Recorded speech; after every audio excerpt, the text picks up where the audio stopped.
ეს არის რუტის ტიპისკები, ესე ქვია. არის წოლილასკები აგერ ისინი, არის ათიანები, დადანის. მოკლედ ყველა ტიპის კაში შეიძლება რძის წარმოება, ყველანაირი ტიპის კაში. რომ ჩემთვის ბევრად მოსახერხებელია წოლილასკები. აი ესეთი სკები, არის ბევრად მოსახერხებელი. უპირატესობა ის აქვს, რომ ტექნოლოგიურად ხდება ჩარჩოების გადაჯგუფება ყოველ 9 დღეში ერთხელ. რომ ღია ბარტყიანი ჩარჩო უნდა იყოს, სადაც ვდებთ რძის ჩარჩოს.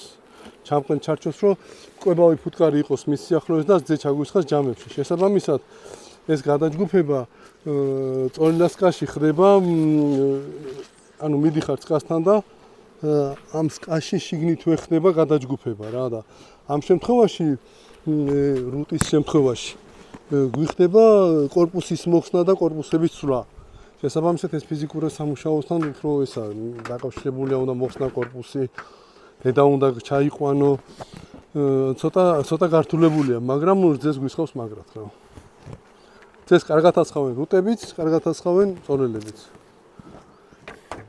როდ